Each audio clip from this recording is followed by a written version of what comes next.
Polres Lampung Tengah lakukan konferensi pers pelaku korupsi pengelolaan dana BOS afirmasi dan dana BOS kinerja pada Satuan Pendidikan Dasar dan Menengah di Dinas Pendidikan Kabupaten Lampung Tengah.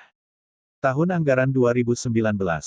Polres Lampung Tengah.net, mewakili Kapolres Lampung Tengah AKBP Oni Prasetya SIK, Kompol Denis Arya Putra SH.SIK, didampingi Kasat Reskrim AKP Edi Korinas SH.MH, melakukan konferensi pers di depan gedung Satreskrim Polres Lampung Tengah, Kamis, tanggal 13 Januari tahun 2022.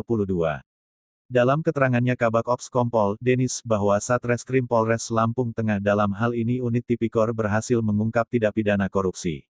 Dari hasil penyelidikan yang memakan waktu cukup lama dari tahun 2021 dan baru ditingkatkan menjadi penyidikan. Hasil mengungkap tindak pidana korupsi dengan berdasarkan hasil penyidikan dengan kerugian 4,6 M penyalahgunaan anggaran dana BOS afirmasi dan dana BOS kinerja pada Satuan Pendidikan Dasar dan Menengah. Dinas Pendidikan Kabupaten Lampung Tengah tahun anggaran 2019. Dari hasil penyelidikan Satreskrim Polres Lampung Tengah menetapkan dua orang pelaku Saudari Erna dan Saudara Rianto, di mana pasal yang disangkakan masing-masing Erna pasal 2 dan pasal 3 pasal 9 UU RI. Nomor 31 tahun 1999 sebagaimana telah diubah Undang-Undang RI Nomor 20 tahun 2001 tentang pemberantasan tindak pidana korupsi. Di mana kerugiannya dari APBN sebanyak 165 sekolah di Lampung Tengah berdasarkan dari audit BPKP kerugian sekitar 4,6 miliar rupiah, menetapkan dua orang tersangka Erna SSE, 43, wira swasta. Direktur CV Ramero, Jalan Raden Intan.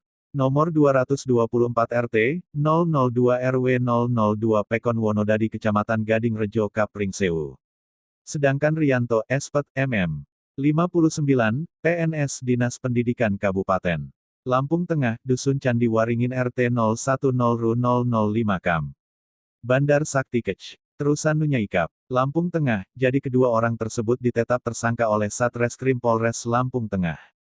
Modus pelaku, Saudara Erna berperan melakukan tanda tangan fiktif terhadap penerimaan barang yang seharusnya ditandatangani oleh kepala sekolah dan bendahara. Patut diduga Saudari Erna menandatangani fiktif tersebut serta berdasarkan hasil penyidikan dari ahli bahwa spek yang diterima tidak sesuai sehingga berdasarkan audit negara mengalami kerugian 4,6 M.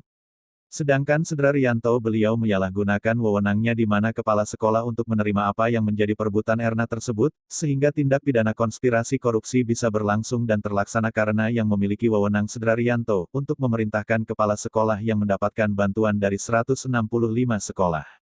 Dan dilanjutkan oleh Kasat Reskrim Edi Korinas, jadi barang bukti yang kira amankan 18 unit laptop terdiri 9 unit merek Asus, 9 unit merek Lenovo, 20 unit tablet terdiri dari 11 unit merek Advan, 7 unit merek Maxtron, 2 unit merek Mito, 17 unit proyektor terdiri dari 9 unit merek Infocus, 3 unit merek Epson, 4 unit merek Acer, 1 unit merek NEC, 18 paket komputer 18 unit layar merek LG, 18 unit CPU rakitan merek Simbada, 18 paket mouse dan keyboard merek Logitech, 17 router, Wi-Fi terdiri dari 6 unit merek TP-Link, 11 unit merek Tenda, 18 harddisk eksternal terdiri dari 16 unit merek Toshiba, dan 2 unit merek Adata.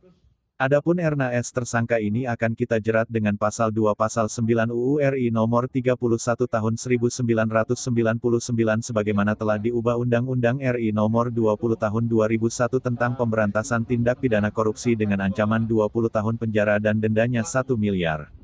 Sedangkan Saudara Rianto selaku Kabid Dikdas tahun 2019 pasal 3 Undang-Undang RI nomor 31 tahun 1999. Sebagaimana telah diubah Undang-Undang RI Nomor 20 Tahun 2001 tentang pemberantasan tindak pidana korupsi sama hukumannya dengan ancaman 20 tahun penjara dan dendanya 1 miliar.